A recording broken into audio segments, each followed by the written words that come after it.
ನಾನು ಮತ್ತು ಶಾಸಕರಾದ ಯಶವಂತ್ ಸವಣರು, ನಮ್ಮ ಜಿಲ್ಲಾಧಿಕಾರಿಯವರು, ವರಿಷ್ಠ ಪೊಲೀಸ್ ಅಧಿಕಾರಿಗಳ ತಂಡ, ನಮ್ಮ ಇಂಜಿನಿಯರ್ ಎಲ್ಲರೂ ಕೂಡ ಇವತ್ತು ಪರ್ಕಣದ ಈ ಜಂಕ್ಷನ್ ನಲ್ಲಿ ಇದ್ದೇವೆ. ಬಹಳ ಪ್ರಯಾಣಿಕರಿಗೆ ತೊಂದರೆಯಾಗಿ, ವಾಹನಗಳಿಗೆ ಬಹಳ ತೊಂದರೆಯಾಗಿ ಅಪಘಾತಗಳಾಗುವಂತಹ ಸಂಭವದ ಹಿನ್ನೆಲೆಯಲ್ಲಿ ಜಿಲ್ಲಾಧಿಕಾರಿಯವರು ಕೂಡ 2-3 ಸಾರಿ ಮೀಟಿಂಗ್ ಕರೆದಿದ್ದಾರೆ.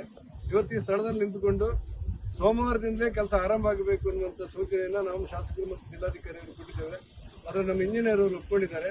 ಈ ಸ್ಲೋಪ್ ಅನ್ನು ಸ್ವಲ್ಪ ವಿಸ್ತಾರ ಮಾಡಿ ಇಳಿಜಾರನ್ನ ನಿಯಂತ್ರಣ ಮಾಡಿಕೊಂಡು ಒಂದು ಕಡೆಯಿಂದ ಮಾತ್ರ ಹೋಗ್ಲಿಕ್ಕೆ ವಾಹನಗಳಿಗೆ ಅವಕಾಶ ಕೊಟ್ಟು ಮತ್ತೊಂದು ಕಡೆಯಿಂದ ಬದಲಿ ರಸ್ತೆಗಳನ್ನ ಮಾಡಿ ನಾಡಿದ್ದು ಸೋಮವಾರದಿಂದ ಕೆಲಸಗಳನ್ನು ಪ್ರಾರಂಭ ಮಾಡ್ತೇವೆ. ರಾಷ್ಟ್ರೀಯ ಹೆದ್ದಾರಿಗೆ ಸಂಬಂಧಪಟ್ಟಂತೆ ಸಾರ್ವಜನಿಕರು ಕೂಡ ಸಹಕಾರ ಕೊಡಬೇಕು ಅಂತ ವಿನಂತಿ ಮಾಡ್ತೇವೆ.